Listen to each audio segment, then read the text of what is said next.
Hello and welcome to another edition of Gotlegs. The weather is actually pretty decent today, so I'm about to go out on about 45 minutes, 60 minutes, just an easy ride. It's been a couple of hard days the last couple of days. So Tuesday we had practice with the club, and finally I felt that my legs were working as they should. So that was great after the short cold incident that I had. Wednesday I was really not feeling it at all, but I went out for just 40 minutes easy riding. Yesterday we went out with the club once again. Shorter ride than it was on Tuesday, but with a lot more intensity. So I really discovered that the legs are really opened once again. So I had some great efforts, including some race intervals where I took the sprint twice out of 2 possible, so that's great.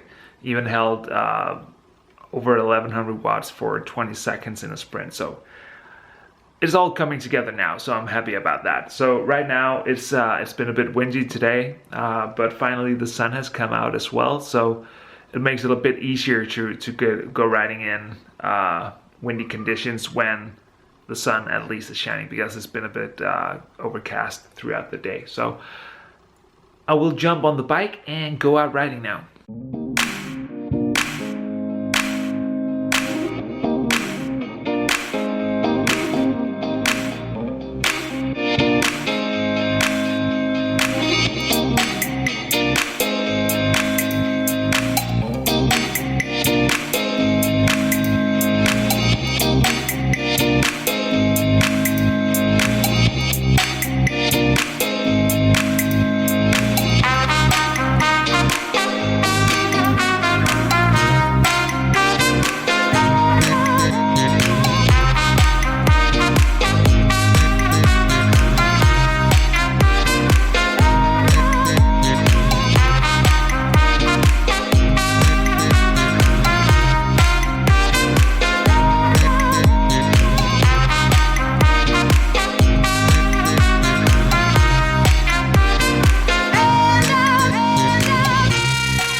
So that was the end of the ride. Did just over 1 hour, 1 hour 5 minutes I guess it was. Really winded today. Not as bad as it was a couple of days ago, but still not easy. You can definitely feel the difference between riding into the headwind and with the tailwind. But on the way home from the ride, I reached a guy on an e-bike, and my initial thought, because e-bikes are getting really popular here in Denmark, you see everything from old people to women that are picking up their children to young guys riding around them.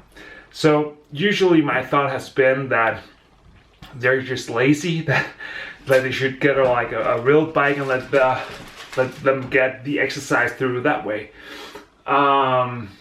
But it also dawned on me, because I've always thought that e-bikes are great for older people, that lets them get around without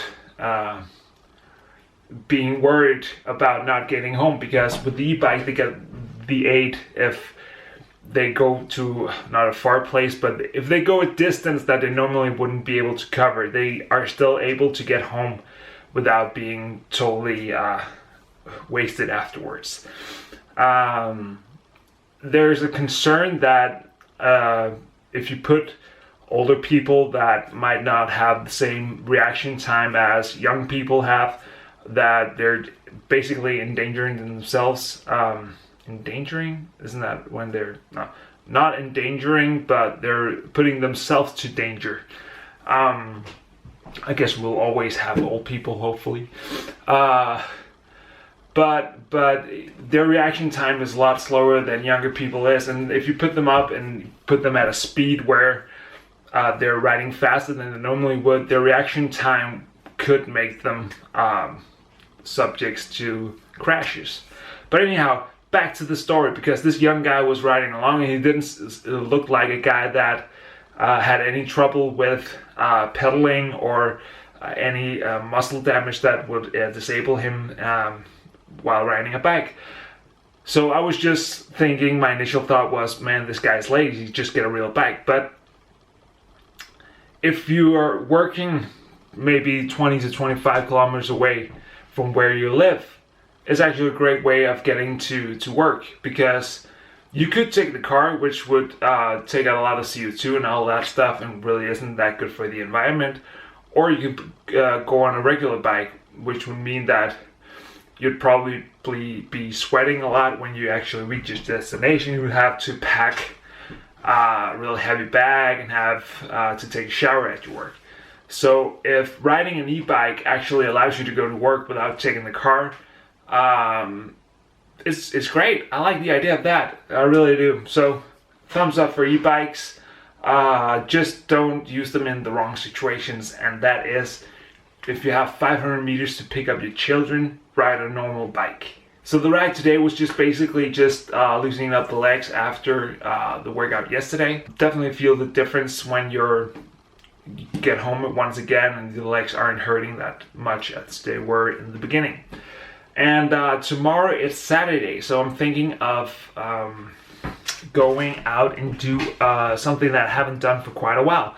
And that is a power profile test. You know, if you read the Training and Racing with the Power Meter, you know that they have like this power profile, which allows you to see what kind of rider you are. If you have a big engine, or if you're a puncher, if you're a sprinter, and all that stuff.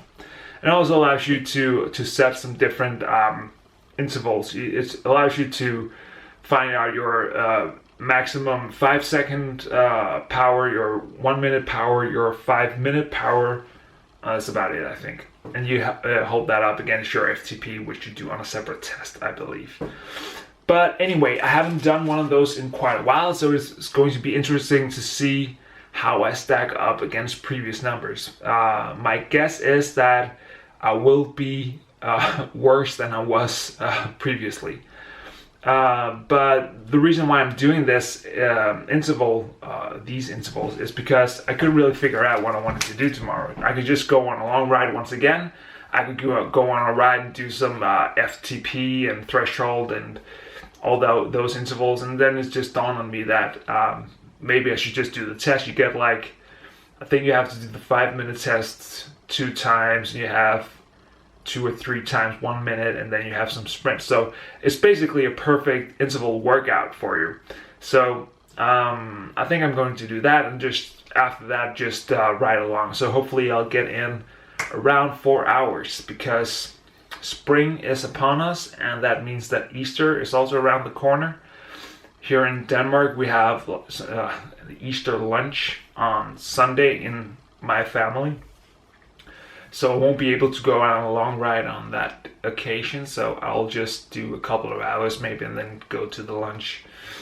And then from next week is actually a short week, because we only work Monday through Wednesday.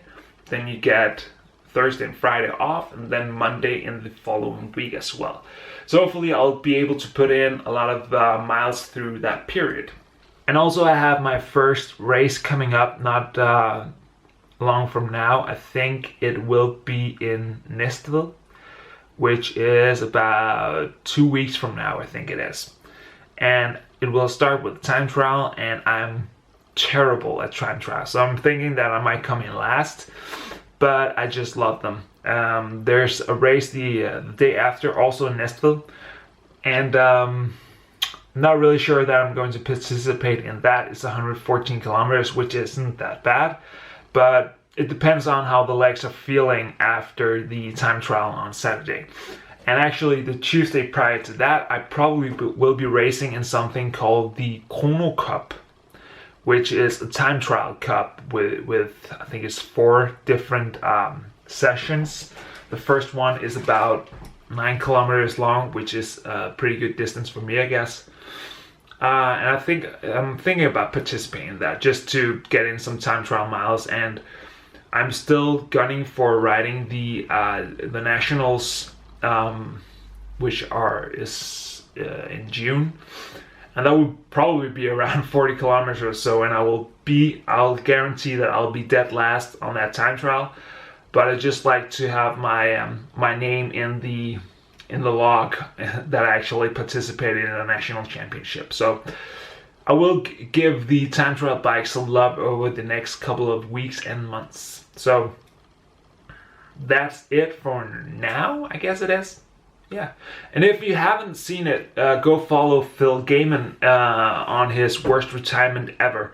It's really fun. He's a really cool guy. As I mentioned in another video, I read his first book, really enjoyed it, and it made my list of favorite cycling books. And I recently ordered his new book, which I can't really remember what it's called. It's called something like Tips from a Pro Rider or something like that. But he has like the worst retirement ever, which actually means that he's retired from pro racing and then just decided to go KOM hunting, which seems to be pretty hard. But go follow him on Facebook and also YouTube. He has a cool YouTube channel. Not that many videos by now, but I'm sure they will come. So thanks for watching once again, and hopefully I'll see you soon. Make sure to subscribe to the channel and watch the other videos. Bye.